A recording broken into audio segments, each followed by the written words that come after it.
Hello guys, আজ তোমার সামনে নিয়ে চলে এসেছি একটা দুর্দান্ত স্বাদের আলুর কুলচা। তো এটা কিন্তু খেতে কিন্তু স্বাদে পুরো অন্যরকম। তো দেখো আমি এটা তৈরি করছি। তো আমি এখানে একটা মেজারমেন্ট কাপ নিয়ে নিয়েছি। তো তারপরে দেখো আমি এখানে 2 কাপ পরিমাণ আমি এখানে ময়দা নিয়ে নিয়েছি।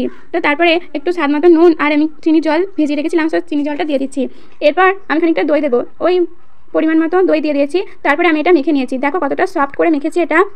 তো দেখো হাতে একটু তেল বুলিয়ে নেবে। তো তারপরে খানিকক্ষণ ঢাকা দিয়ে রেখে দেবে। তো ঢাকা দিয়ে রেখে দেওয়ার পর আমি কিন্তু প্রায় 20 মিনিট পর চলে এসেছি। কত সুন্দর নরমভাবে হয়েছে দেখো। এরপর আমি ছোটো ছোটো করে লেচি কেটে নিয়েছি। লেচি কেটে একটা ভিজে কাপড় দিয়ে আমি ঢাকা দিয়ে রেখে দিয়েছি। তো একটা করে বার করবো আর মধ্যেখানে আলুর পুর ভরে দেবো, দিয়ে একটু লই পাকিয়ে নেবো। এরপর এভাবে সবকটা করে নেবো, একটা করে রাখবে আর একটা করে ঢাকা দেবে। তো ঢাকা দিয়ে রাখবে। তো তারপরে দেখো আমি ভালোভাবে বিলে নিচ্ছি। সাদা তিল, কালো জিরে আর একটু ধনেপাতা দিয়ে দিয়েছি। ধনেপাতাটা না দেওয়ার সময় একটু জলে ভিজিয়ে নেবে, তাহলে ভালোভাবে এঁটে যাবে।